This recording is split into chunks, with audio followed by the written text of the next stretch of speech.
currently the second richest person in the world after Bill Gates. Warren Buffett is also arguably the most successful investor of all time.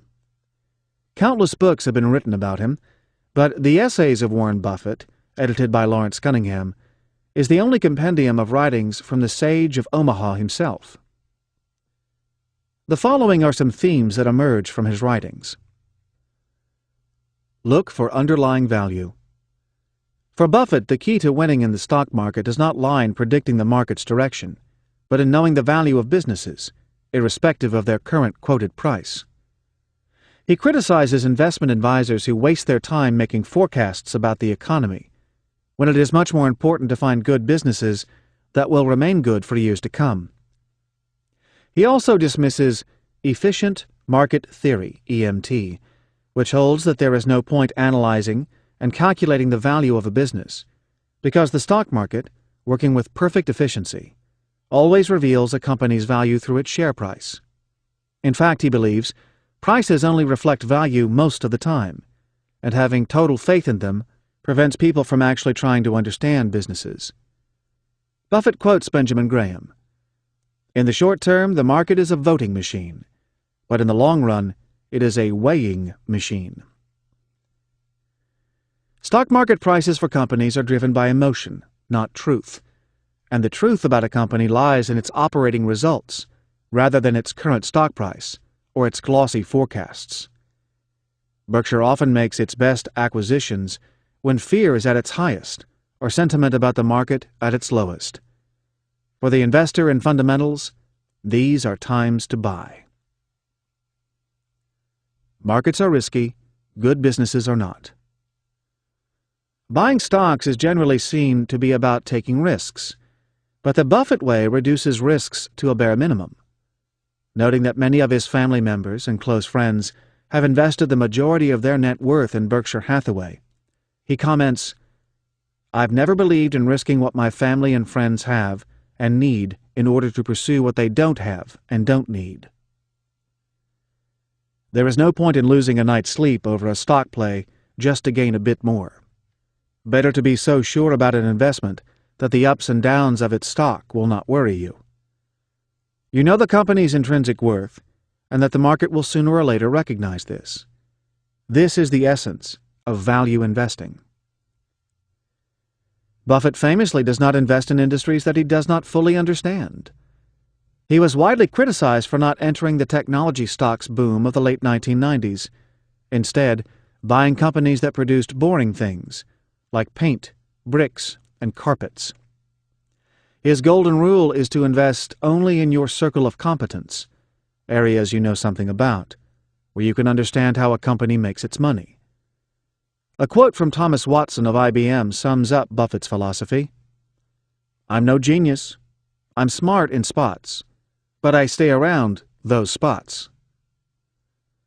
Like everyone else, he appreciates the growth to the economy that new ideas and technologies bring, but as an investor, he notes, "Our reaction to a fermenting industry is much like our attitude toward space exploration. We applaud the endeavor, but prefer to skip the ride." Lessons for the small investor. Many other lessons for the small investor can be drawn from Buffett's essays, including 1. Invest only in companies whose earnings will surely be higher in the future than they are now. 2. Look for companies that have a durable competitive advantage. Even if their stock prices go up and down, this advantage will naturally see it outperform other stocks. And 3. When you do buy a stock, buy it for the long haul. If you aren't willing to own a stock for 10 years, don't even think about owning it for 10 minutes. Buffett likes to invest in what he calls the inevitables, companies whose products will still be bought 10, 20, or 30 years from now, and whose brand is so famous it gives them the lion's share of a market. Berkshire Hathaway has had large holdings in Coca-Cola and Gillette for many years, because although elements like distribution, manufacturing processes, and product innovation will evolve, people will still be drinking Coke and needing to shave for their investment lifetimes, and they will turn to the trusted names. His attitude is, If you find a small number of companies with a strong competitive advantage and at reasonable prices, why diversify? Paradoxically, putting more of your money into a smaller number of carefully chosen stocks means that you can relax. In any given year, Berkshire Hathaway may make only a handful of investments in the stock market. Sometimes, none at all. Often, Buffett notes, the smartest investment move is inactivity. Having owners with a strong emotional attachment to their company generally suggests the company will have honest accounting, respect for customers, pride in the product, and loyal and effective management in place. In short, integrity. Buffett remarks, "After some mistakes, I learned to go into business only with people whom I like, trust, and admire." This strategy can be a remarkably good filter for making investment decisions. Once Buffett buys a company, he intends to keep it, even if it goes through rough patches and does not contribute much to Berkshire Hathaway's bottom line. In the meantime, the fund tries to get the problems fixed. Buffett tells the CEOs of each company he buys to run the businesses as if 1. They own 100% of it. 2. It is the only asset their family owns or will ever own. And 3. It can't be sold or merged for at least 100 years. This is an outlook that runs counter to the approach of just about every other investment company. But as Buffett wrote in his 1985 annual report, "No matter how great the talent or effort, some things just take time. You can't produce a baby in 1 month by getting 9 women pregnant."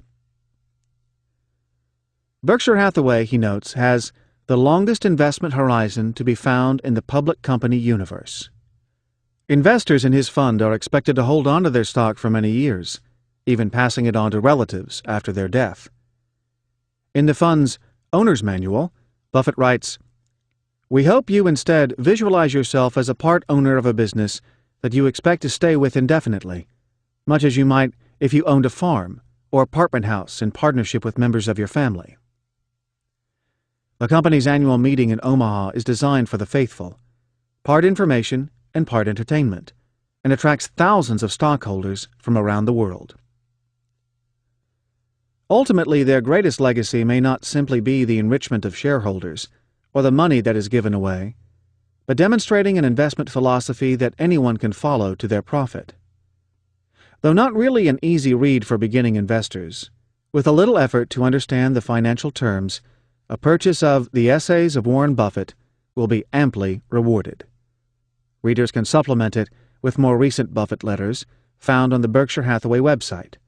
And for an excellent portrait of the man himself, Roger Lowenstein's biography, Buffett, The Making of an American Capitalist, is recommended.